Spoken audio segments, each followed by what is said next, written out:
cement. What I'd like to switch to now is legacy. So these are people who they're still publishing today, but because of the works that they've already done, their natural entree is guaranteed into the canon. So the first person I would like to talk about, pardon me, as I reach over here, is Donna Tartt. Of course, she has the heaviest books, and I put them furthest away. So I have 3 of them. I actually have the other one. I just didn't pull it out. She only has 3 books. So this is a woman who takes an incredible long time to write. It takes 10 years between each of the publishing of her novels. The first one was A Secret History. This is The Little Friend, and this is The Goldfinch, the most recent. My favorite is The Little Friend. Another very controversial opinion. But the reason I think that Donna Tartt needs to be in the literary canon is because her work is very, very precise, very focused. She's now I think she needs an editor. I think The Goldfinch absolutely could have used an editor, and you could probably say the same is true for The Little Friend.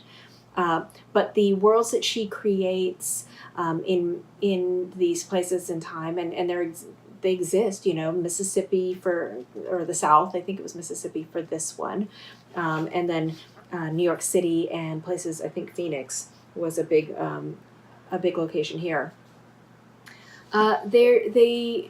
They're rich. They pull you in. There's so many things. She's a masterful craftsperson.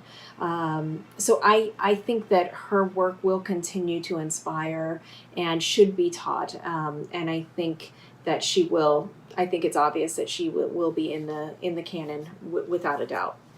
The next person I think is in the canon. And deservedly so, and one of my personal favorites is Kazuo Ishiguro,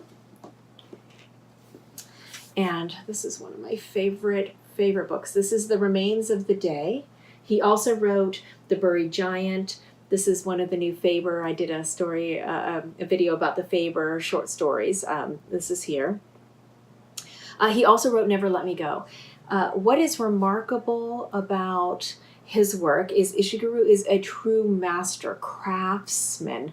You open up one of his books and you can see the artistry. He has a subtlety. He has an ability to be malleable in his offerings. So this is the story of a butler, the main butler to a very famous member of the aristocracy in England, who, as he's nearing the end of his days in service, realizes something that he missed, and he goes to try to put it together and see if there's an opportunity. And so it's a beautiful story, and there's an unbelievable subtle, or not so subtle, but there's an unbelievable twist that happens in there that I will not say. If you have never read it, start here. It's magnificent. It is magnificent, and the characters are top notch. Then he came out with Never Let Me Go, which is a dystopian. The marvel of that book is that it feels like it's in the history, but it's futuristic. It's set in the future, but it feels it's so grounded in things that we know, but the outcomes that they're driving for and the outcomes that are being manipulated are so beyond what we do and what we should do and what we could do. So it is a bit dystopian. It is genre bending science fiction without feeling science fiction-y. Maybe that's a good way to say it. Remarkable book, turned into a movie. Haven't seen it because why, when the book was so good? And then The Buried Giant. I know this was controversial. Some people did not like it. I loved it. This is almost a throwback to the Arthurian legend type stories of myth and fantasy. But the true concept that's being interwoven here is the concept of memory, and what holds people together is when they have histories together. I thought this was beautiful, but I know that I'm not. I might be alone in that. Another person that I think, just out of the what they've presented already, need to be included. I am a absolute huge fan for Arundati Roy. Her first book, The God of Small Things, won a ton of awards, her first novel. This was a return to the novel. She spent many years not writing fiction. This is a marvel. Very much like Zora Neale Hurston, where you have to come to her and meet her where she is. I feel that Arundati Roy does the same thing. She is unafraid to challenge and to take on very, very heady, weighty concepts of identity, class,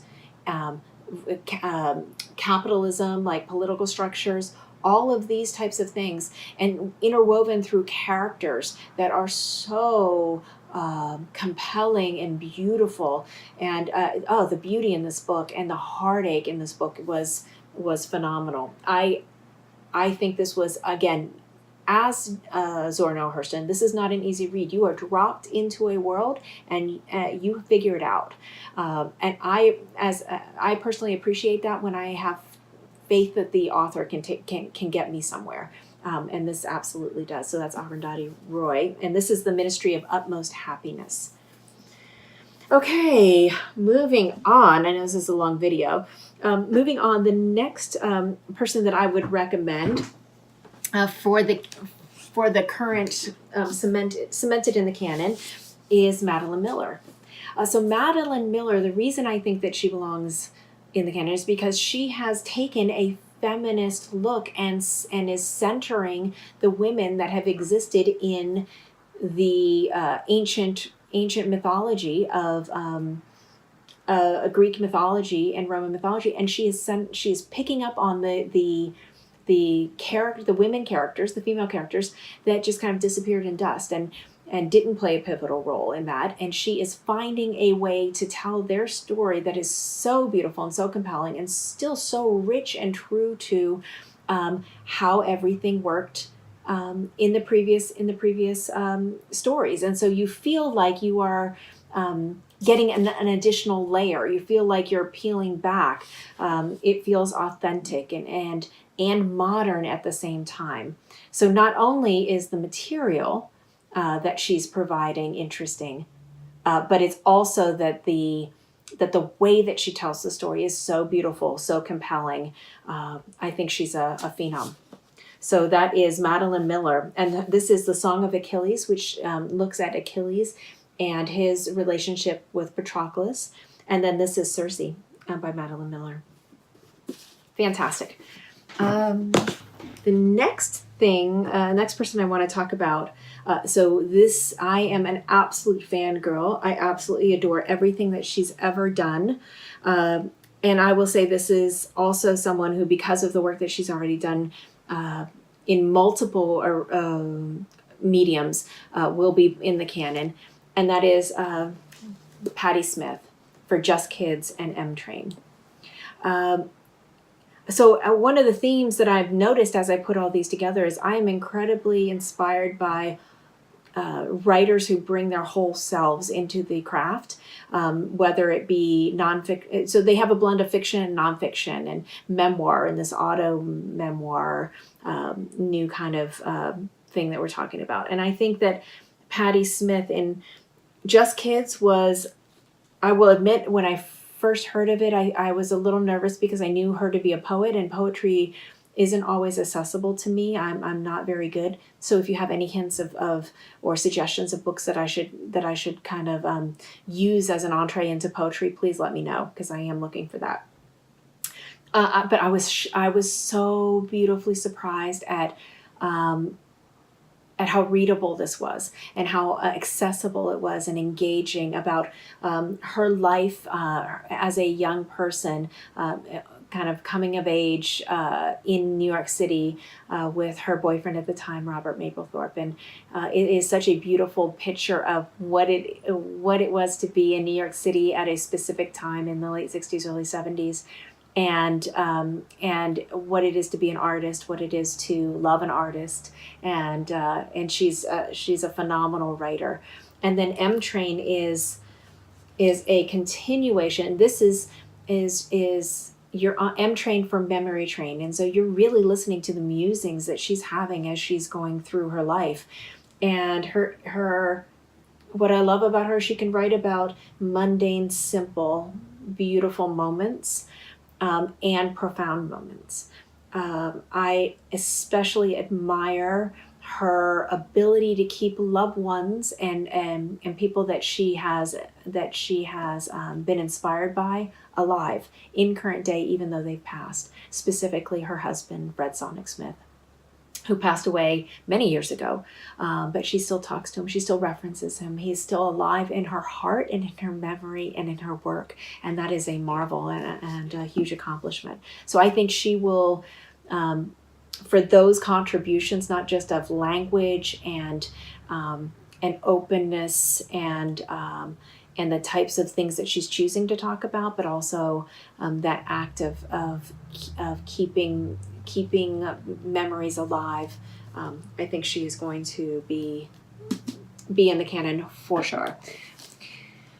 Okay, so I think that's my